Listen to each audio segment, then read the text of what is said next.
বন্ধুগণ, সারা সন্ধ্যাবেলা আপনি লোক জোগাড় করলেন, কাজের লোককে দেখে ধান কাটা, আপনার 10 বিঘা জমির ধান, এখন রাত্রিবেলা আপনার মৃত্যু হয়ে গেল, আপনার ধান কাটা কিন্তু পরে থাকবে না, ধান কিন্তু মাঠেও থাকবে না। ওই ধান আপনার ছেলেরা, আপনার আত্মীয় স্বজন কেটে কিন্তু বাড়িতে আনবে, কিন্তু আপনি ওই ধান কাটার চিন্তা করলে আপনি মাগরিব পড়লেন না, এশাও ছেড়ে দিলেন, লাভ কিন্তু আপনার হয় নাই, আপনি অনেক বড় লস করে ফেলছেন। সমাজের মুসলমান, এই জন্য আপনাদেরকে বলে দিয়ে যাই, আল্লাহ বললেন বাবিব আপনার উম্মতকে জানান, সে যেখানেই পালাক না কেন মরণ তার সাথে মোলাকাত করবে। সুম্মা তুরাদ্দুনা ইলা আলিমিল গায়বি ওয়াশ শাহাদাত। আল্লাহ বলতেছেন এরপর সে আমি আল্লাহর কাছে ফিরে আসবে, আমি আল্লাহর কাছে অবশ্যই সে ফিরে আসবে। আমি আল্লাহ তার প্রকাশ্যও জানি, গোপনেও জানি। সে গোপনে গোপনে কি গুনাহ করছে আমি আল্লাহ তাও জানি, প্রকাশ্যে কি গুনাহ করলো আমি আল্লাহ তাও জানি। সমাজের মুসলমান, মাইকের আওয়াজ বহু দূরে যায়, আপনারা আমার কথাগুলি শুনে যান। এরপর আল্লাহ বললেন ফায়ুনাব্বিউকুম বিমা কুনতুম তা'মালুন। এরপর আমি আল্লাহ তাকে জানাবো সে কি আমল করছে দুনিয়ার মধ্যে। আমল আর বিশব্দ, এর বাংলা অর্থ হলো ভালো কাজ। কি কাজ? ভালো কাজ। দুনিয়ার মধ্যে কি ভালো কাজ করেছেন আপনি? আল্লাহর আইনে কিছু ভালো কাজ আছে, নবীর তরিকায় কিছু ভালো কাজ আছে। এই ভালো কাজ আমাদের করা লাগবে। তার ভিতরে একটা ভালো কাজের কথা আপনাদেরকে শোনাই দিয়ে যাই, যেহেতু আলোচনা আসছে আমি প্রত্যেক আলোচনাতে আলোচনাটা করে দিয়ে যাই। বাজান খুব মনোযোগ দিয়েন। একজন দিন মজুর সারাদিন পরিশ্রম করিয়া ও 500 টাকা বা 1000 টাকা রুজি করে, অথবা একজন চাকরিজীবী সারাদিন চাকরি করার পরে সে 1000 টাকা মাইনে পায়, মাসে 30,000, 20,000, 25,000 টাকা মাইনে পায়। বাজানো ওই লোকটার পয়সাটা একবারে সম্পূর্ণ হালাল। এই হালাল টাকা দিয়ে লোকটা মানে তরি তরকারি কিনে, বাচ্চা কাচ্চা দিয়ে সন্তানাদি নিয়ে সে আরাম করে এই ডাল ভাত দিয়ে কচু শাক দিয়ে খাইলো। আর একজন অনেক বড় শিক্ষিত ডক্টর ডিগ্রি করে টেবিলের নিচ দিয়ে ঘুষ নিয়ে আমার দেশের গরিব মানুষের রক্ত চুষিয়া প্রত্যেক মাসে ধরেন 20-30 লক্ষ টাকা রুজি করলো। এই টাকা দিয়ে সে কি করলো? সুন্দর করে একবারে মক্কায় গেল, মক্কায় যায় 40 দিন মক্কায় কাটাইলো, মদিনাতেও 40 দিন কাটাইলো। আল্লাহর ঘর ধরে খালি কান্না আর কইলো আল্লাহ মাফ করে দাও। এই মদিনা শরীফের নবীর মসজিদে যান, রিয়াজুল জান্নাহ, যেখানে এক রাকাত নামাজ পড়লে 50,000 রাকাতের সওয়াব হয়, ওই রিয়াজুল জান্নাহ, যেখানে আল্লাহর নবী বলছেন এটা দুনিয়ার জান্নাতের বাগান। একবার জোরে বলবেন কি সুবহানাল্লাহ। ওই রিয়াজুল জান্নাহ সে 40 দিন কাটাই দিয়ে আসলো, কিন্তু সে যে ঘুষ খাইয়া মানুষের রক্ত শুষে নিয়ে খাইলো। আচ্ছা আপনারা বলেন, ওই যে সে মানুষের হক নষ্ট করে দিল, এবার আপনারা বলেন এই লোকটা 40 দিন মক্কায় কাটাইলে আপনারা মনে করলেন কি 40 দিনে তার নামাজ হবে? আসতে কইলেন কেন? না আরেকটু জোরে কর। কে নামাজ হয় নাই? আরো বলি, শুয়োরের গোশত খাইয়া কেউ যদি নামাজে দাঁড়ায়, জোরে কর, নামাজ হবে? কুত্তার গোশত খাইয়া কেউ যদি আইসে একবারে সুন্দর করে গোসল টোসল করে মেসক টেসক করিয়া একবারে পাগড়ি টাগড়ি বাইন দিয়া জুব্বা জাব্বি গাই দিয়া সৌদি আরবের দামি আতর লাগাইয়া তুরস্কে যায় নামাজ বিছাইয়া একবারে সুন্দর মতো নামাজে দাঁড়াইছে, প্রত্যেক রাকাতে ধরেন এই 2-3টে সূরা, সূরা বাকারা, সূরা আল ইমরান, সূরা নিসা, সূরা মায়দা দিয়ে একবারে নামাজে যে দাঁড়াইছে 2 রাকাতে 1 ঘন্টা করে পার করে দিছে। এই 2 রাকাত নামাজ পড়তে 1 ঘন্টা পার করছে। সারা কোরআন শরীফ যদি 1-2 রাকাত নামাজ পড়ে খতম করে দেয় আর কুত্তার গোশত খেয়ে এসে যদি নামাজে দাঁড়ায়, আপনারা কি মনে করেন নামাজ হবে? এক সুন্দর একবারে দারুণ বুঝছেন আপনারা। আমার সাথে করে বিরাট বড় মুক্তি সাহ, চিন্তার কোনো কারণ নেই, মাসলা বুঝে গেছেন।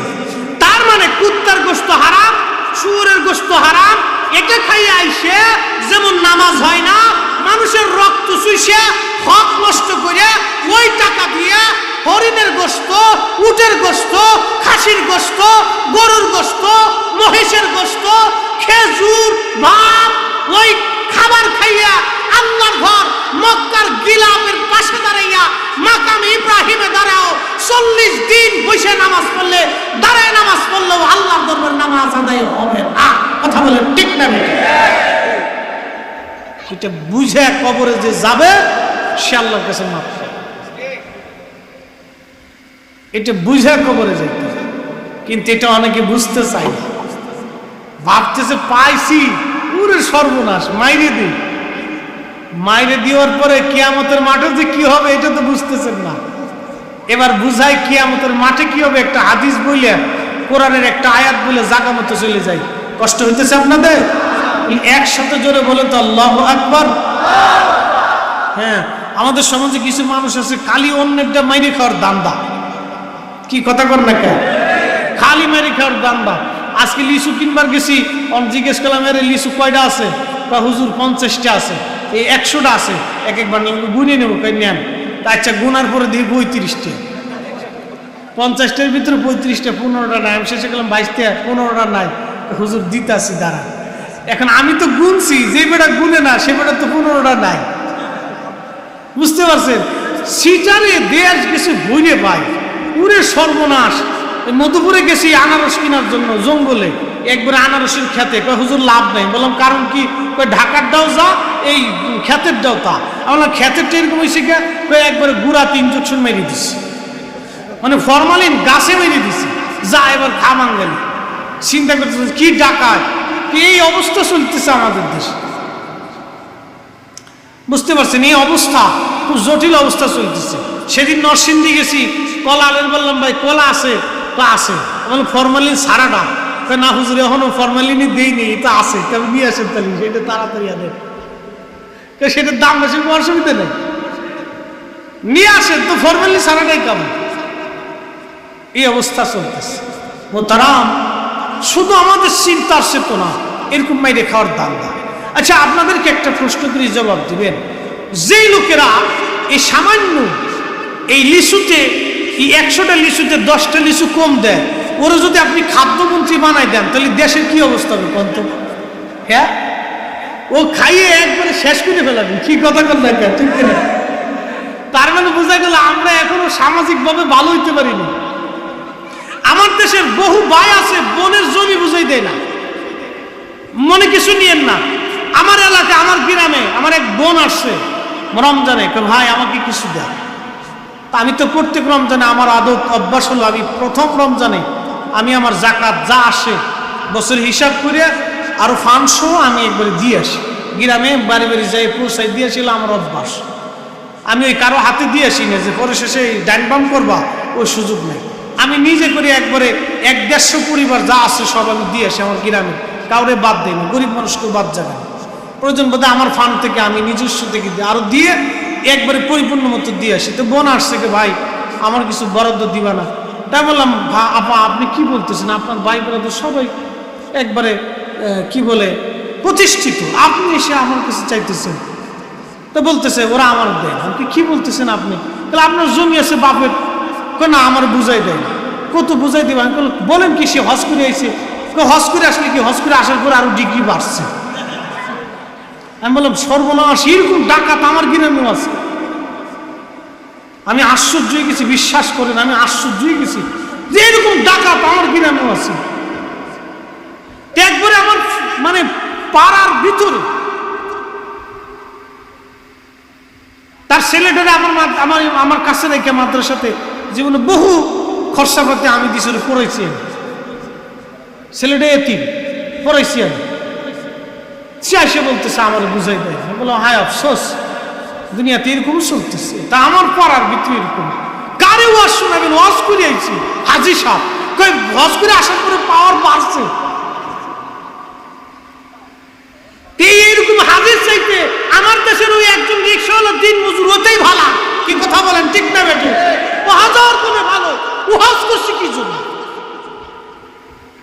শয়তান ওরে দিয়ে আসে আর তার সর্বনাশ, তুই কত বড় সিটা, হে শয়তান ওরে দিয়ে আসে আর তুই কত বড় সিটার রে, আমি 9 লক্ষ বছর ধরে ইবাদত করছি, আমার ইবাদতের মধ্যে সিটারই ছিল না, আর তুই একবারে বিড়ি টিনে পাইন্দে হস্টস করে আইসিয়ে এই তুই এরকম ভাব লইছিস, পাপ লইছিস, তসবিয়া তুলে রাস্তায় হাঁটিস। ঢাকা আমার বসুন্ধরা দেখা যায় সকালবেলা খালি খালি আটার করে সুবহানাল্লাহ সুবহানাল্লাহ। শয়তানে আসে কয় ওরে সই সিটার কোথাকা, তুই মানুষের বাপ দিয়ে 6 তলা 8 তলা 10 তলা 4টে 5টে বাড়ির মালিক হয়ে তসবিয়াতে লইছিস, মাথায় টুপি দিয়ে হাঁটতেছিস না।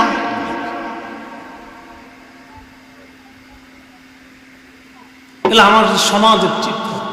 মানুষ ভাবে যে আমি গুনাহ করছি, শেষ জীবনে একবার আইসে তওবা করলি মাফ পেয়ে গেলাম। সব তো আবার মাফ হয় না।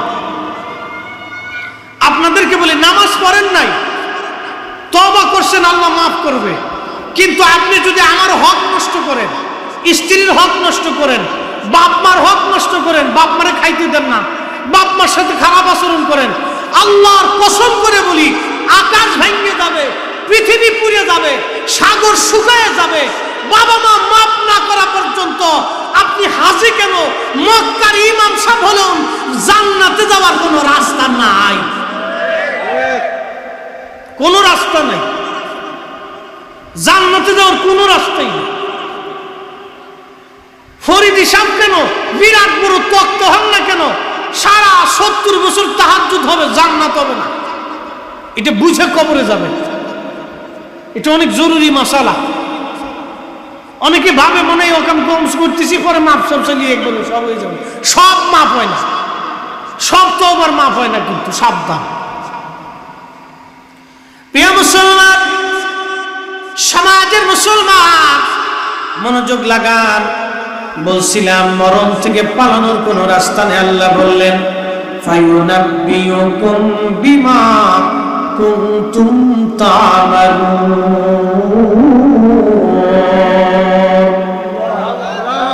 বাজান আমার কথা কি আপনারা কষ্ট পান? বা পায়ে হাত দিয়ে বলি বন্ধু বেজার হবেন না, কারণ আপনাকে বাঁচানোর জন্য আমি বলতেছি বন্ধু, ওই কিয়ামতের মাঠে কি অবস্থা আপনার হবে আমি বুঝাই দিয়ে যাই। আল্লাহ বললেন তারুজুল মালাইকাতু ওয়ার রূহু ইলাইহি ফি ইয়াউমিন কানা মিকদারুহু 50,000 সানা। আল্লাহ বললেন কিয়ামতের মাঠ যেদিন ফেরেশতারা এবং রূহ আল্লাহর সামনে দাঁড়িয়ে যাবে, আল্লাহর আদালতের সামনে সেই দিন উপবেষ্টন হবে। সেই দিনটা কত বড় হবে তোমরা জানোনি। ফি ইয়াউমিন কানা মিকদারুহু 50,000 সানা। আল্লাহ বলেন দুনিয়ার 50,000 বছর এক জায়গা করলে যত বড় হয়, হাসরের মাঠের একটা দিন হবে তত বড়। হাসরের মাঠের একটা দিন হবে তত বড়। তোরা কে যাবি নবীর নৌকাতে আয়, তোরা কে যাবি নবীর নৌকাতে আয়। রূপকাঠির ওই নৌকা খানি, রূপকাঠির ওই নৌকা খানি নাহি ডুবার ভয়, তোরা কে যাবি নবীর নৌকাতে আয়। নবীর নৌকা মানে নবীর তরিকা, নবীর আদর্শ, নবীর দেওয়া পথ। কি কথা বলেন ঠিক কিনা? এটাই হলো নবীর নৌকা। এই নৌকায় যারা আসবে তারা ডুববে না, তারা পস্তাবে না, তারা ভয় পাবে না, চিন্তা হবে না। অনেক গরিব মানুষ জমিনের টাকা পায় না বাজার, এরকম বহু মানুষ আছে, বহু আপনার আমলা সামলা আছে যারা কলমের খোসা দিয়ে গরিব মানুষের চোখের পানি ঝরায়। ওরা জানে না দুনিয়ার জগতে ওরা যে মানুষের চোখের পানি ঝরাইতেছে, কিয়ামতের মাঠে তাদের জন্য কি ভয়াবহ হবে। এই তারুজুল মালাইকাতু ওয়ার রূহু আয়াতের তাফসীরের মধ্যে আসছে। আল্লাহর নবী ফরমান উম্মতের আরে আল্লাহ পাক হাসরের মাঠের ময়দানে বিরাট বড় মাঠ আল্লাহ তৈরি করবেন। এই বিরাট বড় মাঠের মধ্যে একটা মাঠ আল্লাহ পাক আলাদা নিযুক্ত করবেন। এই আলাদা মাঠের মধ্যে ওই সমস্ত ব্যক্তি যারা দুনিয়ার ভিতরে অন্যায়ভাবে সম্পদ উপার্জন করেছিল, অনেক টাকার মালিক হয়েছে, কিন্তু আল্লাহর পথে টাকাগুলি ব্যয় করে নাই। আল্লাহ নবী বলতেছেন, উম্মতেরা রে, কিয়ামতের মাঠে এই মানুষগুলিকে ওই মাঠের মধ্যে আলাদা করা হবে। তার যে বড় বড় ইন্ডাস্ট্রি ছিল, অনেক বড় টাকা ছিল, অনেক বড় মার্কেট ছিল, অনেক জমি ছিল, অনেক টাকা, অনেক সম্পদ, এই সম্পদগুলি কিয়ামতের ময়দানে আল্লাহ সাপ বানাই দিবে। এই সর্পগুলি এতই ভয়াবহ হবে, সাপগুলি থাকবে মাথার টাকলা, টাক মাথার সাপ। এই সাপের চোখের ভিতরে থাকবে বাজানো ওই আপনার কি বলে তিলক, কপালের মধ্যে তিলক থাকবে, খুব বিষাক্ত সাপ। নবীজি বলেন, উম্মত রে, এই সাপ যদি দুনিয়ার মধ্যে একবার নিঃশ্বাস ছেড়ে দিত, তাহলে পৃথিবীতে কোনো ফসল জন্ম হতো না। আহা, এই সাপটা কত বড় ভয়াবহ! আল্লাহ নবী বললেন, এই সাপটা দুনিয়ার মধ্যে যদি একবার নিঃশ্বাস ছাড়ে, তাহলে পৃথিবীতে কোনো ফসল হবে না। এই সাপে একবার কামড় দিলে 40 বছর পর্যন্ত তার শরীরে বিষের ক্রিয়া করবে, যন্ত্রণা করতে থাকবে। আল্লাহ নবী বলেন, উম্মত, ওই হাসরের মাঠ তার জন্য বিরাট বড় ভয়াবহ হবে। কেমন ভয়াবহ! ওই হাসরের মাঠে এক কোনায় তাকে নিয়ে যাওয়া হবে, ওই সম্পদ তার গলার মধ্যে ঝুলাই দেওয়া হবে। এই সম্পদ সে সর্ব আকৃতি হইয়া তার মুখের মধ্যে কামড়াইতে থাকবে, তার ওই মাথায় কামড়াইতে থাকবে, শরীরে কামড়াইতে থাকবে। এক কামড়ে, এক ঠুকুরে 40 বছর পর্যন্ত বিষ চলতে থাকবে, বিষের ক্রিয়া চলবে, সকাল থেকে সন্ধ্যা পর্যন্ত তারে কামড়াবে। আল্লাহ নবী বললেন, উম্মত জানো সেই দিনটা কত বড় ভয়াবহ হবে। আল্লাহ নবী বলেন, উম্মত রে, তারুজুল মালাইকাতু আর রূহু ইলাইহি ফি ইয়াউমিন কানা মিকদারুহু 50 আলফা সানা। দুনিয়ার 50,000 বছর এক জায়গা করলে যত বড়, হাসরের একটা দিন হবে তত বড়। সেই একদিনের দুনিয়ার 50,000 বছর সমতুল্য দিন, সকাল থেকে সন্ধ্যা পর্যন্ত তারে কামড়াইতে হবে। সেই দিনে সূর্য ডুববে না, কামড়াইতে থাকবে। আল্লাহ নবী বললেন, এইভাবে তাকে কামড়াইতে থাকবে, কামড়াইতে কামড়াইতে 1 আর 2 বছর যাবে না, কতদিন যাবে জানেননি? ও মুসলমান, সমাজের মুসলমান শুনিয়া যান। আল্লাহ নবী বলেন, হাসরের মাঠে সমস্ত আদম জাতির হিসাব হবে, সমস্ত জিন জাতির হিসাব হবে, সমস্ত ফেরেশতা জাতির হিসাব হবে, সমস্ত পশু পাখি ও দাওয়াত, পশু প্রাণী যারা আছে তাদের হিসাব আল্লাহ পাক নেবে। শুধু মানুষের হিসাব নেবে তা কিন্তু না, গরুর হিসাব নেবে। প্রশ্ন রাখবেন মুফতি ফরিদি, গরুর হিসাব কেমনে নিবে? গরুর হিসাব কেমনে নিবে বলি, দুনিয়াতে একটা গরু আর একটা গরুরে গুতা মারছিল। ওই কিয়ামতের মাঠে গরু যায় বলবে, আল্লাহ, ওই গরুটা ওই দক্ষিণ পাড়ার সাদা গরু আমার গুতা দিছিল, আমারে ব্যথা দিছিল। আল্লাহ ডাক দিবে, সাদা গরু আয়, দক্ষিণ মোড় আব্দুর রহিমের গরু এদিকায়। আল্লাহ কিয়ামতের ময়দানে গরুকে ডাক দিবে, ওই গরুরে ডাক দিয়া এই গরুকে বলবে, গরু তোরে যেইভাবে গুতা দিছিল তুই সেইভাবে আজকে একটা গুতা দিয়ে আর প্রতিশোধ নিয়ে দে। ওই গরু সেই দিন তার একটা গুতা দিবে। এটার নাম আল্লাহ ইনসাফ করনেওয়ালা। এই জন্য আল্লাহ বলেন, মালিক ইয়াউমিদ্দিন, আমি বিচার দিনের মালিক, আমি বিচার দিনের মালিক।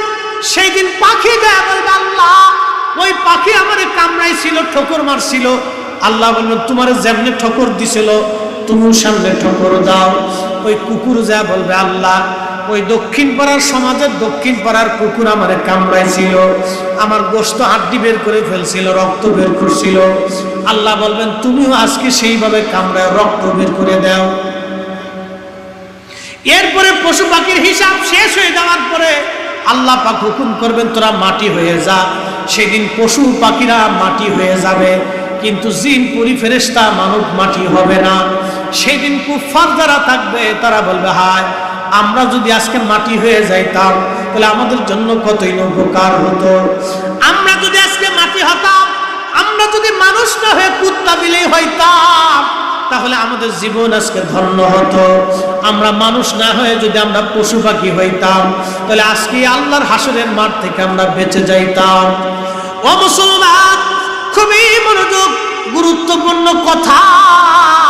নবীজি বলতেছেন সেই দিন মানব জাতির হিসাব হয়ে যাবে, জিন জাতির হিসাব আল্লাহ করবে। আপনারা জানেন মানুষের হিসাব আল্লাহ পাক করবে, এক একজন করে ডেকে ডেকে আল্লাহ হিসাব কষবে। তাহলে আদম শফিউল্লাহ থেকে কিয়ামত পর্যন্ত কোটি কোটি মানুষের হিসাব হবে। ততদিন পর্যন্ত ওই মানুষটাকে সাপে কামড়াইতে থাকবে। জিন জাতির হিসাব হবে, সৃষ্টির প্রথম থেকে কিয়ামত পর্যন্ত যত জিন, কোটি কোটি জিনের হিসাব হবে। আল্লাহ সেই জিনদের হিসাব যতদিন করবে ততদিন পর্যন্ত ওই মানুষটাকে সাপে কামড়াইতে থাকবে। আল্লাহ ফেরেশতাদেরকে ডাকবে। ফেরেশতারা তো একটা দুইটা ফেরেশতা না, আসমান ও সৃষ্টি জগতে অসংখ্য বিলিয়ন ট্রিলিয়ন কোটি কোটি কোটি কোটি কোটি কোটি এত পরিমাণে ফেরেশতা। বাজার খুব মনোযোগ দেন। দুনিয়ার সমস্ত মানুষ যদি খাতার কলম নেয় আর যদি আল্লাহ বলেন ও বান্দা ফেরেশতা গুনে গুনে দেখায় দাও, সারা পৃথিবীর মানব আর দানব আর জিন পরিনা ফেরেশতা গুনতে থাকবে, কিন্তু ফেরেশতা গুনে গুনে শেষ করে দিতে পারবে না। একবার জোরে বলা যাবে কি সুবহানাল্লাহ। সেই বিরাট দিন পর্যন্ত সাপে তারে কামড়াইবে। আল্লাহ নবী বললেন সবার হিসাব শেষ হয়ে যাওয়ার পরে যারা দুনিয়াতে মানুষের হক মাইরা অন্যায় করে মানুষের জমিন চইসা মানুষের রক্ত চুইসা ঘুষ নিয়ে সুদ খাইয়া এই বিরাট বড় সম্পদ বাড়ায় তুই রেখে কবরে চলে গিয়েছিল, কিন্তু এই সম্পদগুলি আল্লাহ রাস্তায় তারা ব্যয় করে নাই। ওই সাপে তারে কোটি কোটি বছর কামড়াইতে থাকবে। এরপরে আল্লাহ তার হিসাবে ডাক দিবে। এরপরে হিসাব ডাক দেওয়ার পরে নবী বললেন হয় তার জন্য জান্নাত আর না হয় জাহান্নাম। কিন্তু জান্নাত জাহান্নাম হওয়ার আগে কোটি কোটি বছর তার আগে সাপে কামড়াইবে। এই কঠিন থেকে বিপদ থেকে যদি বাঁচতে চান, আমার প্রিয় মুর্শিদ বললেন বাবা হর হামেশা আল্লাহ জিকিরের ইয়াদে নিজের জিহ্বাকে সিক্ত রাখো, হর হামেশা আল্লাহ জিকিরের নিজেকে মশগুল রাখো, তাহলে তুমি হালাক হবা না, ধ্বংস হবা না, তাহলে তুমি দুনিয়া থেকে বেঁচে যেতে পারবা। একবার জোরে বলবেন কি মারহাবা। কথা বুঝে যাওয়াটা বুদ্ধিমানের কাজ, বাড়ি পর্যন্ত নিয়ে যাওয়াটাও বুদ্ধিমানের কাজ। মোহতারাম, এই খুব গুরুত্বপূর্ণ ইম্পর্টেন্ট কথা। একজন হারাম খাইয়া হজ করিয়া দাড়ি রেখে টুপি মাথায় দিয়ে 5 ওয়াক্ত নামাজ পড়ে, কিন্তু সে তখনও সুদের টাকা দিয়ে গরুর গোশত কিনে খায়। ও 5 ওয়াক্ত নামাজ পড়লে যা না হবে, একজনে হালাল খাবার খায় কিন্তু 1 ওয়াক্ত নামাজ পড়ে না, তারপরে ওই নামাজের চাইতে বেনামাজি আল্লাহর কাছে বেশি দামি, কারণ ও যা খায় সব হালাল, ও যা আমল করে ওটাই কবুল। আর ও বহুত পরিমাণে আমল করছে কিন্তু কবুল হয় না, কারণ ও খাবারের ভিতরে ভেজাল আছে, ও খাবারের ভিতরে ভেজাল আছে। তো এই জন্য ইবাদত কবুল হওয়ার পূর্ব শর্ত হলো হালাল খাবার। হালাল আপনি যা খান এটা হালাল, একবারে পরিশুদ্ধ পরিষ্কার, এটা যেন আপনার হয়, এই বিষয়টা আপনাকে অবশ্যই খেয়াল করে চলতে হবে। মোহতারাম উপস্থিতি, ওয়াজ তো শুনে যাবেন, বাড়ি পর্যন্ত নিয়ে যাবেন। এই দুনিয়াটা অল্প সময়ের জন্য থাকার জন্য কেউ আসেনি, আমরা সবাই চলে যাব। এই জন্য রহমতের সময় আমার পীর মুর্শিদ একটা শের আমাদেরকে শোনাইতেন, জিন্দেগি তোর যাইরে ফাঁকি দিয়া সোনার জিন্দেগি তো যায় ফাঁকি দিয়া। ও দাদা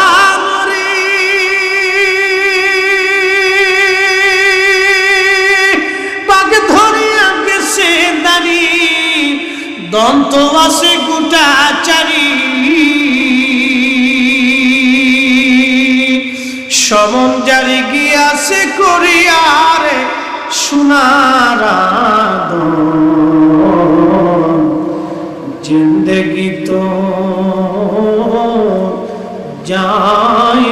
ফাঁকি দিয়া,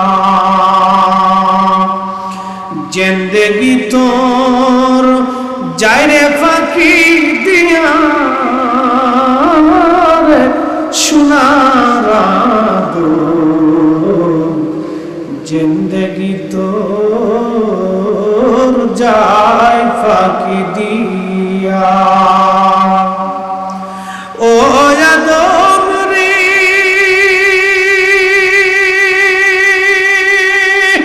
কামিনী রই কোলেতে, কাল ঘুমেতে রইলি তুই, সারা নিশি কাটাইলি তুই ঘুমাইয়া ঘুমাইয়া রে সোনার জিন্দেগি তো যাই ফাঁকি দিয়া। জবান খুলে দেয়, একটা জবান বন্ধ হবে না। মদিনায় দুরূদ শরীফ আমরা পাঠাই, আল্লাহুম্মা সাল্লি আলা, জবান খুলে মাশাআল্লাহ, আল্লাহু আকবার। ওয়া আলা আলি সাইয়্যিদিনা,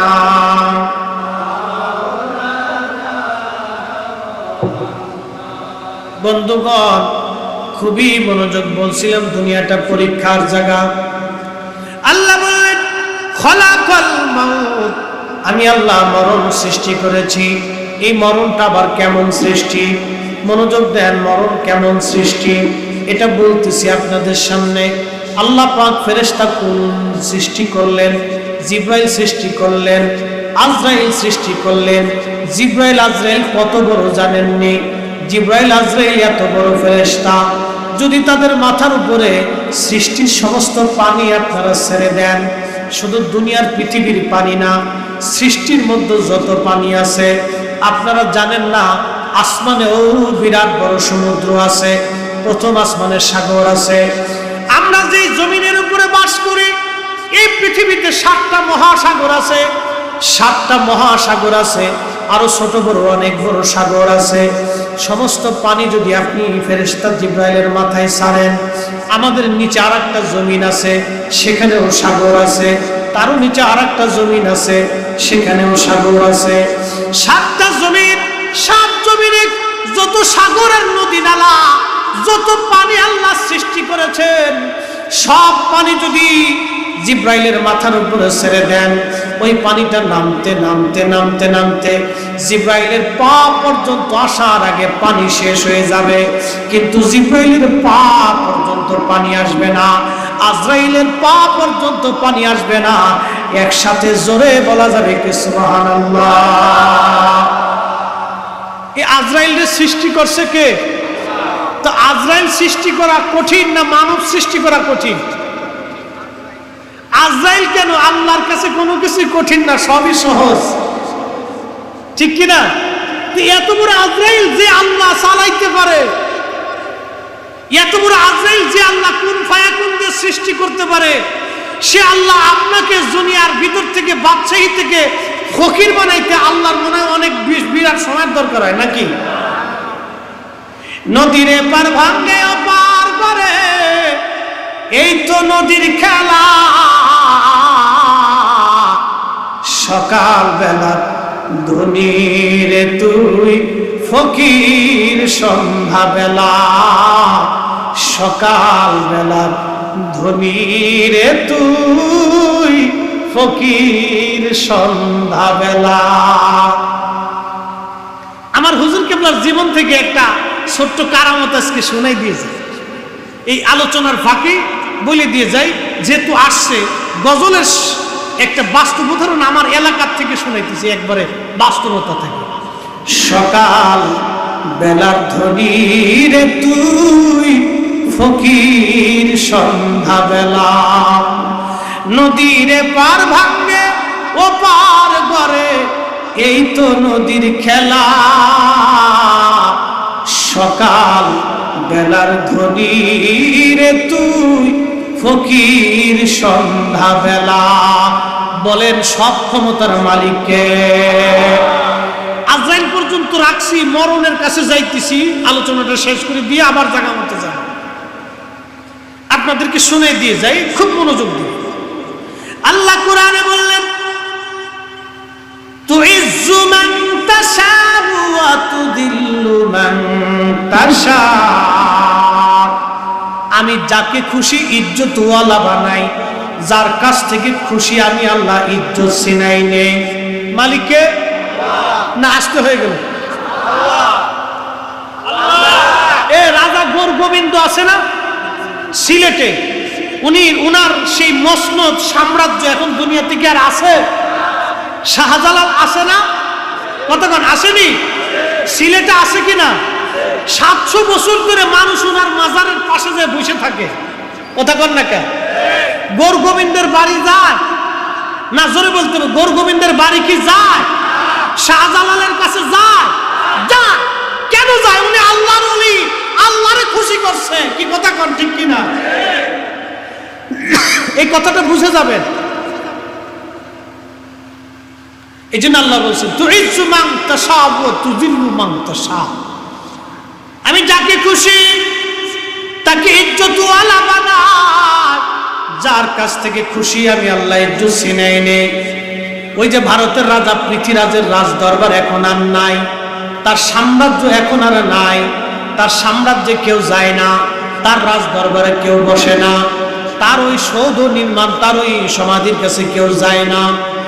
কিন্তু হযরতে খাজা মাইনুদ্দিন চিস আজমারি সানজারি খাজায়ে খাজগান, তার দরবারে এই 800 বছর ধরে মুসলমান যাইতেছে, কিয়ামত পর্যন্ত যাইতে থাকবে, যাওয়া বন্ধ হবে না।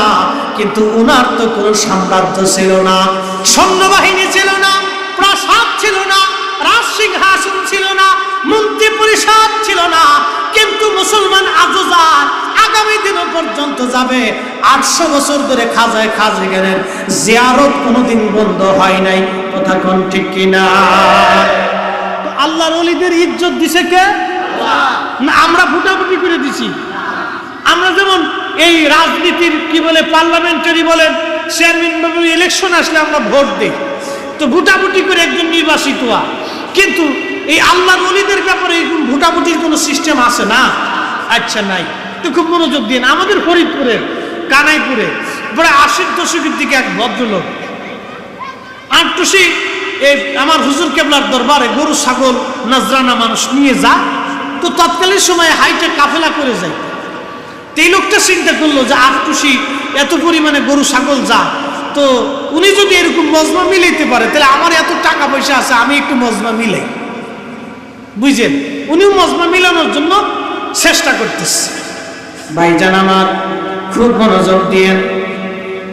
আমার এলাকার এই ভদ্রলোক অনেক পয়সার মালিক ছিল, আমাদের বাজারের সবচেয়ে ধনী ব্যক্তি ছিল, কোটি কোটি টাকার মালিক তৎকালীন জমানায়। 4টিখানি কথা না, সে বাড়ি গরু কিনলো, 2-4টা গরু কিনে ওরস শুরু করে দিল। মোটামুটি 2-4-5 বছরে বিরাট তার বাড়ি একবারে ওরস জমে গেল। মোটামুটি 20-50টা গরু জবাই করে সে মানুষের এরকম খাওয়াইতো। বিরাট বড় মোটামুটি মজমা মিলাই ফেললো 80 দশকে। তার উদ্দেশ্য হলো আল্লাহর ওলির সাথে টেক্কা দেওয়া। তার কিন্তু উদ্দেশ্য খারাপ। উদ্দেশ্য কি? উদ্দেশ্য খারাপ। সে যদি চিন্তা করতো না আমি বাড়ি মাহফিল দেই, মানুষের দিনের নসিহত শোনাই, তাহলে তার কিন্তু কোনো সমস্যা নাই। সে কিন্তু আল্লাহর ওলির সাথে টেক্কা দেওয়া শুরু করলো যে সে পারলে আমি পারবো না। কে জাগা মতো ধরা খেয়ে গেছে। সে পারলে আমি পারবো না। কে? আল্লাহর ওলিরা নিজের ইচ্ছায় চলে না, আল্লাহর ওলিরা আল্লাহ পাক তাদেরকে চালায়। কি কথা বলেন ঠিক কিনা? আল্লাহর ওলিদেরকে কেউ ভোট দিয়ে ওলি বানায় না, তারা রুজি কইরা কামাই কইরা পরিশ্রম কইরা সাধনা কইরা তারা ওলি হয়। কি কথা বলেন ঠিক কিনা? বাজান মনে কিছু নিবেন না, আমার দেশে বহু পীর আছে বাজান, নামাজ পড়ে না। কি কথা বলেন না কেন? বেনামাজি কোনোদিন পীর হতে পারে না, বেশরি কোনোদিন পীর হতে পারে না। আবার একদল আছে মোসকুন্ডা দাড়ি কুন্ডা চিনা যায় না। কুন্ডা মোসকুন্ডা দাড়ি চিনা যায় না, এগুলো পীর না। কিন্তু এগুলো হলো আযাজিল। এগুলো কি? আজকে মাগরিব থেকে এই পর্যন্ত যা কিছু দেখলেন, এখানে যা হয় আমার পীরের দরবারে তাই হয় না, এর ব্যতিক্রম কিছু আছে? একবারে সেম এরকম, এর বাহিরে কিছু নাই। খুব মনোযোগ দেন। তো ওই লোকটা চিন্তা করলো, হুজুর যদি পারে তাহলে আমি পারবো না কেন? আল্লাহর ওলির সাথে সে টেক্কা দেওয়া শুরু করলো। আল্লাহর কি শান, ইজ্জতের মালিক তো আল্লাহ, সম্পদের মালিক আল্লাহ। সকাল বেলার ধনী রে তুই, ফকির সন্ধ্যা বেলা, নদীরে পার ভাঙ্গে ও পার করে এই নদীর খেলা। সকাল বেলার ধনী রে তুই, ফকির সন্ধ্যা বেলা, সকাল বেলার ধনী রে তুই, ফকির সন্ধ্যা বেলা। ওই লোকটা আল্লাহর ওলির সাথে টেক্কা শুরু করলো, তুমি পারলে আমি পারবো না কেন? মোটামুটি বিরাট তপকা করে একবারে বিরাট মজমা সে বাড়িতে মিলাই ফেললো। কিন্তু আল্লাহ বললেন, না, তুমি মজমা মিলেইছো সেটা আমার ইচ্ছায় না, আমারকে খুশি করার জন্য না, তুমি আমার বন্ধুর সাথে টেক্কা দেওয়ার জন্য তুমি মজমা মিলাইছো। আমি আল্লাহ তুই মজমা রাখবই না। মান আদালি ওয়ালিয়ান ফাকাদ আযানতুহু বিল হারব।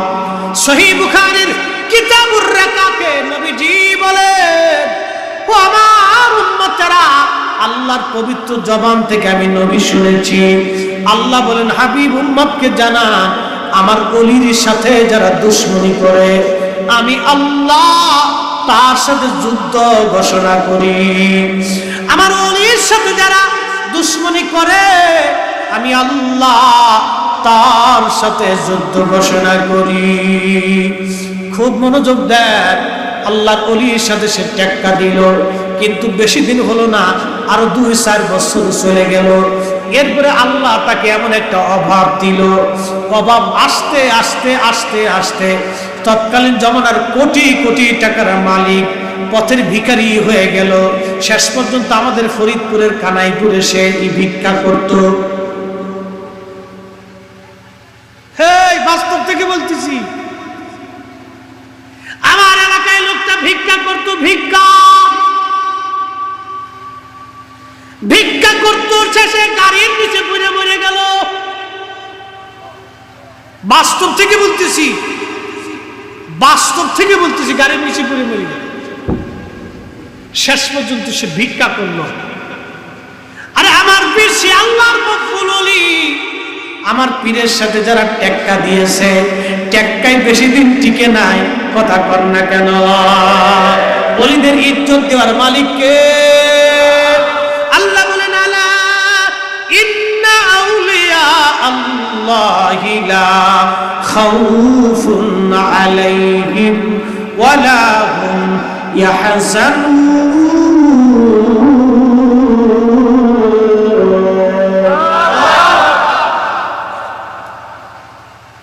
তোমরা যাইয়া দেখো না, যাহার হয় না তুলনা। বলে তোমরা যাইয়া দেখো না, যাহার হয় না তুলনা। ফরিদপুরের 18 পীর কামেল সি একজনা।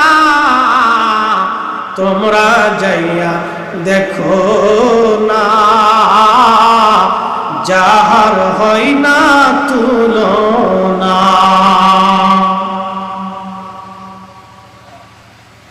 ও মুসলমান, এজন্য ওলিদের সাথে টেক্কা চলে না, ফাজলামি চলে না, বাহানা চলে না। এখানে যারা বাহানা করবে, দুদিন আগে পরে তাদের পস্তাইতে হবে। বাজান, খুব মনোযোগ দেন। যেই আলোচনায় ছিলাম, আমি আমার মূল আলোচনার দিকে ফিরে চলে যাব।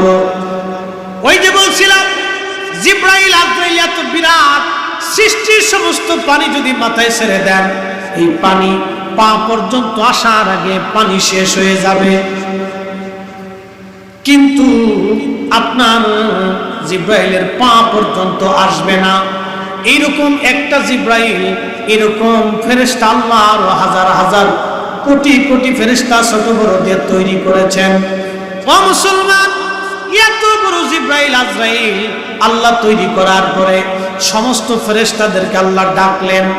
ডাকার পরে আল্লাহ পাক বলেন, ও ফেরেশতারা, আল্লাযী খালাকাল মাউত, আমি আল্লাহ মরণ সৃষ্টি করেছি। মরণ সৃষ্টি করে আল্লাহ 100 আবরণ দিয়ে মরণটাকে ঢেকে রাখলেন। 100 আবরণ দিয়ে মরণ থেকে মৃত্যু থেকে আল্লাহ ঢেকে রাখলেন। এই 100 আবরণ দিয়ে যখন আমার মালিক আল্লাহ মৃত্যুটাকে ঢেকে রাখলেন, তখন আজরাইলকে দাঁড়া করাইলেন, জিব্রাইলকে দাঁড়া করাইলেন, ইসরাফিল, মিকাইল, 4 জন প্রসিদ্ধ ফেরেশতাকে আল্লাহ দাঁড়া করাইলেন। তাদের পিছনে কোটি কোটি কোটি কোটি অগণিত অসংখ্য গুণে ফেরেশতা আল্লাহ দাঁড়া করাইলেন। দাঁড়া করাইয়া ওই 100 আবরণ উল্টাই আমার আল্লাহ মৃত্যুটাকে তাদের সামনে আনলেন। মৃত্যুর সুরত আর সুরত দেখে, মৃত্যুর এই আপনার কি বলেন, মৃত্যুর একটা সুরত আছে। মৃত্যুর চেহারা দেখার পরে আজরাইল আলাইহিস সালাম অজ্ঞান হয়ে গেলেন, জিব্রাইল অজ্ঞান হয়ে গেলেন, ইসরাফিল, মিকাইল সব ফেরেশতারা অজ্ঞান হয়ে পড়ে গেল। ফেরেশতারা অজ্ঞান হয়ে গেল মরণ দেখে। ওই মরণ থেকে পালানোর সুযোগ নাই। এই জন্য দেখবেন কাফের যারা, তারা মারা যাওয়ার সময়, বদকাররা মারা যাওয়ার সময় দেখবেন ছটফট ছটফট করে, তাদের জিহ্বা বের হয়ে আসতে চায়, তাদের চোখগুলি বের হয়ে আসতে চায়, তাদের পায়খানার রাস্তা দিয়ে মল চলে আসে, প্রস্রাব বের হয়ে আসে, কারণ ওই রুহুটা বের হতে চায় না। মৃত্যুর ওই সুরত দেখার পরে সে একবারে ভয়ে বিহ্বল হয়ে যায়। বুঝতেই তো পারতেছেন, আজরাইল পর্যন্ত মৃত্যুর সুরত দেখে অজ্ঞান হয়ে গেল, জিব্রাইল পর্যন্ত অজ্ঞান হয়ে বেহুশ হয়ে গেল। মৃত্যু এত বড় ভয়াবহ, মৃত্যু এত বড় ভয়াবহ, মরণটা এত বড় ভয়াবহ। ও তোর পিছে পিছে ঘুরছে সমন, কোন দিন জানি তোর হয় সমন জারি। দেখ না মন ঝাঁক মারিয়ে দুনিয়াদারি, দেখ না মন ঝাঁক মারিয়ে দুনিয়াদারি। ভাই বন্ধু আপন জনা সঙ্গে তোমার কেউ যাবে না রে। কথা বলেন ঠিক কিনা? ও তোর খালি হাতে একা পথে, বলেন খালি হাতে একা পথে যাইতে হবে বন ভেরি। দেখ না মন ঝাঁক মারিয়ে দুনিয়াদারি। ও তোর পিছে পিছে ঘুরছে সব, পিছে পিছে ঘুরছে সব, কোন দিন জানি তোর হয় সমন জারি। দেখ না মন ঝাঁক মারি দুনিয়াদারি।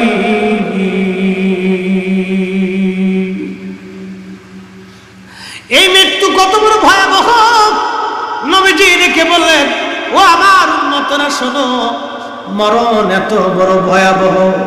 কুফার যারা কাফের, আল্লাহ বলেন, ইন্নাল্লাযীনা কাফারু মিন আহলিল কিতাবি ওয়াল মুশরিকিনা ফি নারি জাহান্নাম খালিদিনা ফিহা।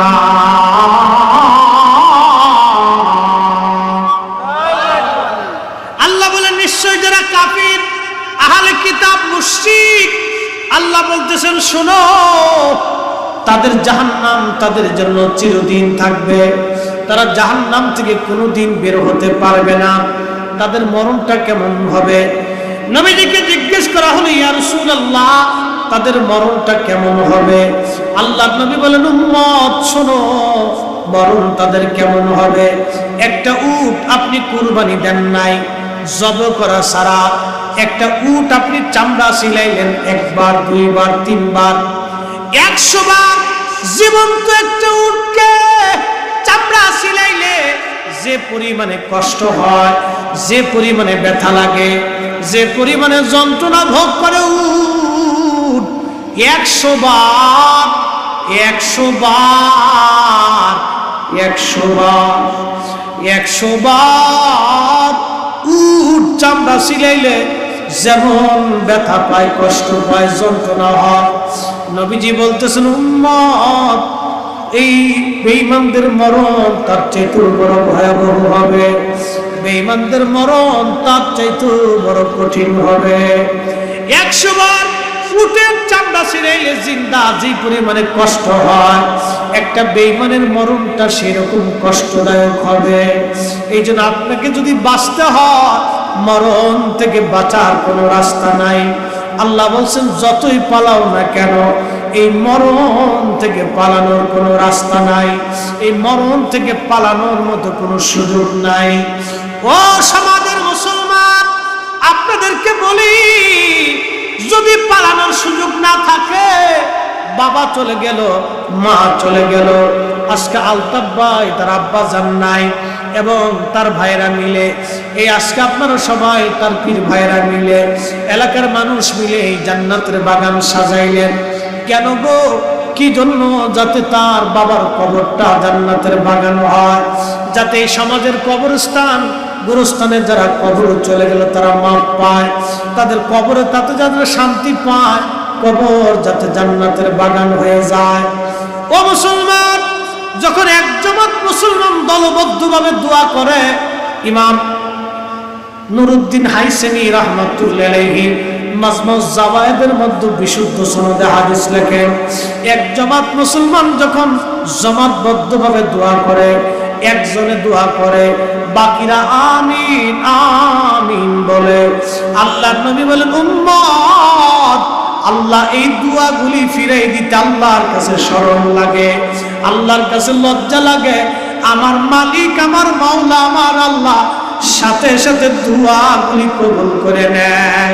একবার জোরে বলবেন কি সুবহানাল্লাহ। ও বাজার, আজকে এই বাজারের এলাকার ছেলেমেয়েরা আনন্দ করে, মাহফিল হয়, মাহফিল হলে বাচ্চা কাচ্চারা আনন্দ হয়, ওরা খুশি হয়, ওরা আনন্দিত হয়। কিন্তু আপনি জানেন না, কবর থেকে মা আনন্দ করতেছে, কবর থেকে বাবা আনন্দ। এই সমাজের গোরস্থানে, কবরস্থানে যারা চলে গেল, কবরস্থান থেকে ডাক দিছে, খোকারে মাহফিলে গেছো, বুঝছি খোকা আমার জন্য কিছু পাঠাবে। এমন দিন গেছে মা নিজে খায় নাই, সন্তানকে খাওয়াইছে। এমন দিন গেছে, এমন এইখানে বান্দা বসে আছেন, এমন আল্লাহর বান্দাই মাহফিলের মধ্যে বসে আছে। এমন রজনী গেছে, মা খাই নাই, আপনারা খাওয়াই দিও, মা না খেয়ে ঘুমাই পড়ছে।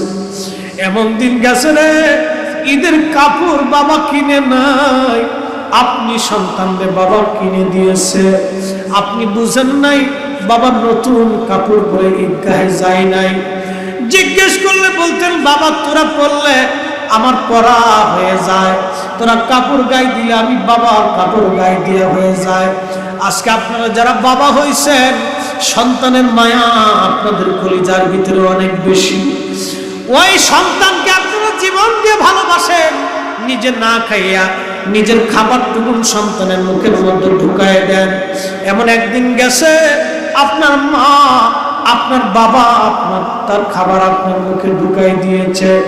আপনার জননী মা আপনার খাবার মুখের মধ্যে খাওয়াইয়া মা সারা রাত না খায় বিছানায় ঘুমায় পড়ছে।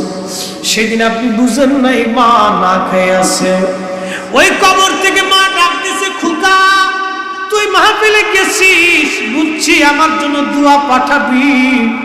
হতভাগা খোকা মাহফিল থেকে বাড়ি চলে গেল, দোয়া করলো না, মা বাবার জন্য দোয়া করলো না।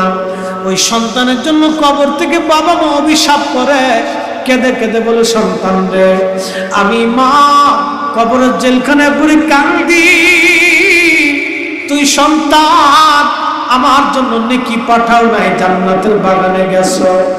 বাবা মা বাজার থেকে বাড়ি ফিরে যাইতো খালি পকেটে না, কিছু পকেটে করে নিয়ে যাইতো। একটা চকলেট হলো যখন বাবা পকেট থেকে বের করে আপনার হাতে দিছে, দুনিয়ার চাইতে বেশি খুশি আপনার মতো কেউ হয় নাই। আজকে আপনি বাড়ি চলে যাবেন, আজকে রাত বা সন্ধ্যা হয়ে যাবে, সকালে ঘুম থেকে আবার উঠবেন, আপনার জীবন শুরু হবে, কিন্তু আপনার আব্বা আম্মা কবরে কেমন আছে আপনি জানেন না। সমাজের মুসলমান বাড়ি যাওয়ার সময় দুহাতটা তুলে বলে যাবেন, আল্লাহ আমার মা কবরের জেলখানায় পড়ে আছে, আল্লাহ ওই মাটির ঘর, উপরে মাটি, নিচে মাটি, ডাইনে বামে সামনে পিছনে মাটি, আল্লাহ আমি আমার মায়ের কিছু দিতে পারি নাই, আমার হক আদায় করতে পারি নাই। আল্লাহ বলেন, বান্দারে দোয়া কর, রব্বির হামহুমা কামা রব্বায়ানি সগীরা। আমার সাথে পড়েন, রব্বির হামহুমা কামা রব্বায়ানি সগীরা। এর অর্থ হলো, আল্লাহ বলে, হে বান্দা এইভাবে দোয়া করো, ও রব আমার বাবা মাকে আমাকে ছোট্টকালে যেইভাবে লালন পালন করেছিল, আল্লাহ তুমি আমার বাবা মাকে ওইভাবে কবরে লালন পালন করো। এই যে প্রচন্ড গরম, এখন কারেন্ট চলে গেছে, বিরাট বড় গরম। এক সময় তো কারেন্ট ছিল, এখন কারেন্ট আছে, এক সময় ছিল না। তখন আমাদের মা আমাদেরকে বাতাস করছে। একটু চিন্তা করেন তো, এখন তো কারেন্ট আছে, বিদ্যুৎ আসলে পাখা চলে, কিন্তু একসময় বিদ্যুৎ ছিল না। যুবক একটু চিন্তা করেন, মা আপনারে বাতাস দিছে, দুনিয়ার সব মানুষ ঘুমাইলো, সমাজের মানুষ ঘুমাইছে, কিন্তু মা ঘুমাই নাই, মার হাত চলতেছে। কোনদিন এই ঋণ শোধ করতে পারবেন না, কোনদিন এই ঋণ আপনি শোধ করতে পারবেন না। যুবক রে, ওয়াজ বাড়ি নিয়ে যাও, ও মা বোনেরা ওয়াজ বাড়ি নিয়ে যাও। আল্লাহ নবী এই জন্য বলেন, উম্মত মক্কার ইমাম হও, মদিনার ইমাম হও, যত বড় ওলি হও না কেন, তাহাজ্জুদ গুজার হও, ওই মারে যদি কষ্ট দিয়ে কবরে যাও, জান্নাত নসিব হবে না। ওই মার হাত লড়ছে, সমাজের মানুষ ঘুমাইলো, মা ঘুমাই নাই, মায়ের হাত সবসময় পাখার বাতাস চালাইছে, মার হাত বন্ধ হয় নাই, হাত পড়ে গেছে, মার আবার ঘুম ভেঙে গেছে, আবার বাতাস দিছে। ছোট্টকালে মা গভীর রাত্রিবেলা সবাই যখন নিঝুম ঘুমে, যখন প্রচন্ড ঘুমে, আপনি মার কোলের মধ্যে প্রস্রাব করে দিয়েছেন, সবার ঘুম, কিন্তু মার ঘুমাইতে পারে নাই। ঘুম থেকে উঠে মা আপনার প্রস্রাব পায়খানা সাফ করছে।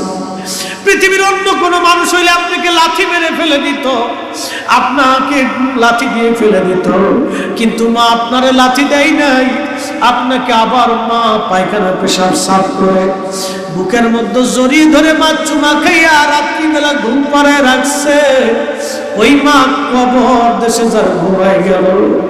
সমাজের মুসলমান, তুমি মারে কষ্ট দাও, মারে ধমক দাও, মারে গালি দাও, আল্লাহর কসম করে বলি, আল্লাহর কসম করে বলি, লক্ষ কোটি বছর হায়াত হবে, মাকামে ইব্রাহিমে নামাজ হবে, তোমার নামাজ কবুল হবে না, জান্নাত নসিব হবে না। আল্লাহর কসম করে বলি, 40,000 বছর যদি সিরিয়া দাও, আল্লাহর অলির বর্গায় যদি পড়েও থাকো, কাজ হবে না। আমার পীর মুর্শিদ বাবা মার খেদমত যারা করতো না, তাকে জায়গা দিতেন না, সামনে দাঁড়াইতে দিতেন না, তার নালিশ নিতেন না, তার হাদিয়া নিতেন না। একবার জোরে বলবেন কি আল্লাহু আকবার। এইভাবে আমার পীর আমার মুর্শিদ আমাদেরকে হাতে কলমে শিখাইছে। বাবা মার খেদমত বাদ দিয়া আমার পীর কখনো বলে নাই তোমরা আমার কাছে এসে পড়ে থাকো, এই কথা হুজুর কখনো বলেন নাই, শিক্ষা দেন নাই। বরং যারা বাবা মার সাথে খারাপ আচরণ করত, হুজুর কেবলা তাদের নজরানা নিতেন না, হাদিয়া নিতেন না, তাদের চেহারার দিকে হুজুর তাকাইতেন না। এটাই ছিল আমার হুজুরের মানহাজ, এটাই ছিল আমার হুজুরের নীতি। ও বন্ধুগণ, এই জন্য হুজুর শিখাইলেন, বাবা প্রত্যেক 5 ওয়াক্ত নামাজের পরে, মাগরিবের নামাজের পরে ফাতিহা নফল, জোহরের নামাজের পরে নফল, মাগরিবের নামাজের পরে ফাতিহা নফল, ফজরের নামাজের পরে ফাতিহা শরীফ পড়া বাবা মার জন্য দোয়া করো, বংশের মানুষের জন্য দোয়া করো। আমার প্রত্যেকটা পীর ভাই প্রত্যেকদিন সকালবেলা ফজরের নামাজের পরে 4 খতম কোরআন, মাগরিবের নামাজের পরে 4 খতম কোরআনের সওয়াব বাবা মার কবরে পৌঁছায়। কি কথা কম না কেন, ঠিক কিনা? প্রশ্ন রাখবেন মুফতি ফরিদি, পৌঁছাইলে লাভ কি? লাভ আপনাদেরকে শোনাই। এই যে বাবা মা সারা রাত আপনি ঘুমাইছেন, মা আপনাকে বাতাস দিছে, আপনি প্রস্রাব পায়খানা 1 আর 2 বছর করেন নাই, আপনার বয়স যখন 5-6 বছর তখনও মা আপনার পেশাব সাফ করছে, মা তখন আপনার পায়খানা সাফ করছে। আপনি সন্তান, মা দুনিয়ার সবাই আপনাকে ঘৃণা করলো, আপনার বাথরুম মা নিজে হাতে ধরে ধরে পরিষ্কার করছে। কি কথা কর না কেন, ঠিক কিনা? আজকে আপনি বড় হয়ে গেলেন, ওই কথা আপনি ভুলে গেলেন, এই জন্য আপনিও বড় অকৃতজ্ঞ। আল্লাহ কোরআনে বললেন আনিশকুরলি ওয়ালিদাই, বান্দা আমি আল্লাহর শুকর করবা, কৃতজ্ঞ করো বাবা। আমি আল্লাহর কৃতজ্ঞ হওয়ার পরে তুমি তোমার বাবা মা কৃতজ্ঞ হবা। এই যে মাহফিল, কেন এই মাহফিলগুলি বেশি বেশি দিবেন, দেন। অনেকে ভাবছিল আলতাফ ভাই আমার সাথে কথা বললো, ভাইজান একটা ডেট দেওয়া লাগবে। বললাম হ্যাঁ আসবো। বলে হাদিয়া দিতে পারবো না। আমি বললাম অসুবিধা নাই। কি জন্য মাহফিল দিবেন? বললাম আমার আব্বা জানের ফাতিহা উপলক্ষে আমি মাহফিলটা দিব। আমি বললাম দেন, চিন্তা করা লাগবে না, আমি আসবো। বন্ধুগণ আমার খুব মনোযোগ দেন। এই যে বাবা মার জন্য দোয়া করা, শুধু এখানে তার জন্য দোয়া হবে না, এই এলাকার প্রত্যেকটা গোরস্থানবাসীর জন্য আজকে দোয়া হবে। কে চৌধুরী বাড়ি, কে মোল্লা বাড়ি, কে শেখ বাড়ি, কে আওয়ামী লীগ, কে বিএনপি জাতীয় পার্টি, কে কোন পীরের মুরিদ, আজকে এইগুলি দেখা হবে না। কে শিক্ষিত অশিক্ষিত ধলা কালা, এগুলি বোঝা হবে না। কে ধনী, কে দরিদ্র, রিক্সাওয়ালা, কে অনেক জমির মালিক, কার জমিনে, এইগুলি আজকে দেখা হবে না। দোয়ার ভিতরে একটাই কথা হবে, আল্লাহ সমাজ এলাকার গোরস্থানে বিন্দু পরিমাণ ঈমান নিয়ে যে কবরে চলে গেছে, তার কবরে এই মাহফিলের সওয়াব তুমি আল্লাহ পাঠাও। কি কথা বলেন, ঠিক কিনা? আমরা কি কাউরে বাদ দিব? বাদ দেওয়ার সুযোগ আছে? দোয়ার ভিতরে কোনো রাজনীতি আছে? নাই। তাহলে বুঝা গেল মাহফিল দিছে একজনে, বা কোনো ব্যক্তি, সংগঠন, কোনো দরবার, কিন্তু লাভ হইতেছে সবার। কি কথা বলেন, ঠিক কিনা? লাভ সবার। এখন কেউ যদি মনে করে যে না এটা ওই তরিকার মাহফিল, এই দরবারের মাহফিল, আমরা যাবো কেন, এই কথাটা বললে বুঝবো তার অন্তরের হিংসা এখনো দূর হয় নাই। সে আসলে প্রকৃত এখনো মুসলমান হতে পারে নাই, সে মুসলিম হতে পারে নাই। তার অন্তর এখনো পুরুষ, মানে অন্তর এখনো নষ্ট হয়ে রয়েছে, সে অন্তর এখনো পরিশুদ্ধ করতে পারে নাই। ভাই আমি দুয়ার সময় আমি কিন্তু দেখি নাই কে কোন পীরের মুরিদ, আমি এটা দেখি নাই, আর এটা দেখবো না। কে কোন রাজনীতি করে এটাও দেখবো না, কে কোন বংশের এটাও দেখবো না। একটাই দেখা, আল্লাহ তোমার বান্দা কবরে চলে গেছে, এই তোমার বান্দা, তোমার নবীর উম্মত কবরে চলে গেছে, আল্লাহ তার কবরে সওয়াব পাঠাও। তো এই জন্য আজকে এই বাবা মার অধিক পরিমাণে দোয়াটা কেন করবেন? এই জন্যই করবেন। নবী বলেন কিয়ামতের মাঠে অধিক পরিমাণে সন্তান যখন দোয়া করে, তখন এই সন্তানকে কিয়ামতের মাঠে আল্লাহ পাক বাবা মার বাধ্য সন্তান হিসেবে কবুল করিয়া আল্লাহ ওই সন্তানকে বাবা মার অনুগত বানাইয়া জান্নাতি বানাই দেয়। বাপ আপনাদেরকে শেষ সময় অনুরোধ, মাহফিল শেষ পর্যায়ে কারেন্ট রয়েছে, আলহামদুলিল্লাহ। আমরা আর বেশি কথা বাড়াবো না, কাজের দিন। বেশি নসিহত শুনলে আগেরটা ভুলে যাবেন, পরেরটা ভুলে যাবেন। আজকে কয়েকটা জিনিস আপনাদেরকে বুঝাইছি। 1 নম্বর, দুনিয়ার থেকে আমরা সবাই যে মাটির উপরে আজ বসে আছি, বাজান আগামী দিনে মাটির নিচে আমরা চলে যাব। এই স্টেজে এক সময় আমাদের আগেও বড় বড় জায়েদ বক্তারা ছিল, অনেক আলেমরা চলে গেছে, খাদেম ভাইরা চলে গেছে। আপনাদের উত্তরবঙ্গের হাদিব, আপনাদের খুবই প্রিয় হৃদয়ের মানুষ, সেদিনও যেদিন ইন্তেকাল হবেন আমাকে সকালবেলা ফোন দিচ্ছে।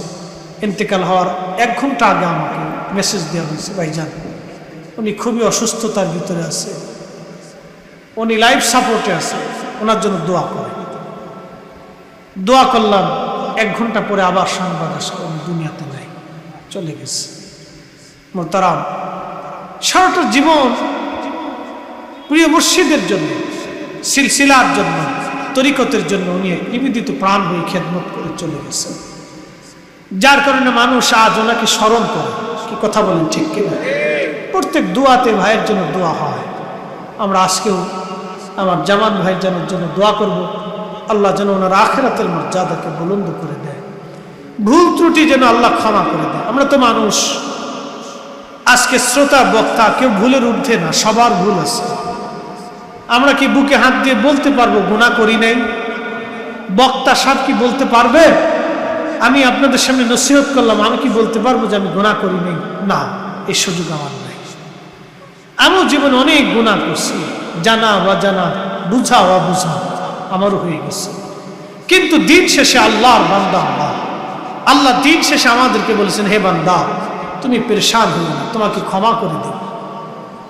ওয়ালা ইয়াগফিরু যুনুবা জামিআ, তুই যত গুনাহ করিস তুই আমার কাছে মাপ চা, তুই চাইতে দেরি হবে, আমি আল্লাহ ক্ষমা করতে দেরি করব না। আর একটু জোরে বলবেন কি সুবহানাল্লাহ? আমার দেশে একদল ভাই আছে যারা দোয়া মানেই না। কি কথা বলেন না কেন? জোরে বলেন। কি দোয়া? দোয়া যে দোয়া মানে না, সে বাবা মার জন্য দোয়া করলো কখন? সে ক্ষমা চাইলো কখন? তার মানে বুঝা গেল সে অনেক বড় ভুলের মধ্যে আছে, সে নিজেও বুঝতেছে না। শয়তান তাকে একটা ভুলের মধ্যে ডুবায় রাখছে, যে সরায় রাখছে যে তুই সরিয়ে আয়। ওয়ালা তাত্তাবিউ খুতুওয়াতিশ শাইতান, আল্লাহ কোরআনে বলেন, বান্দা তুমি শয়তানের ইত্তেবা করিও না। ইন্নাহু লাকুম আদুউম মুবিন, সে তোমার প্রকাশ্য দুশমন, একবারই প্রকাশ্য দুশমন। শয়তান আপনাকে চাবে ইস্তিগফার থেকে সরাইতে, শয়তান চাবে আপনাকে দোয়া থেকে সরাইতে, শয়তান চাবে আপনাকে নামাজ থেকে সরাইতে, শয়তান চাবে আপনাকে হক হালাল থেকে সরাইতে, শয়তান চাবে আপনাকে অলি থেকে জুদা করতে, শয়তান চাবে আপনাকে সিলসিলার থেকে সরিয়ে নিতে। সাবধান, আপনি সরে যাবেন না, দূরে যাবেন না, শক্ত মতো কামড় দিয়ে ধরে রাখবেন।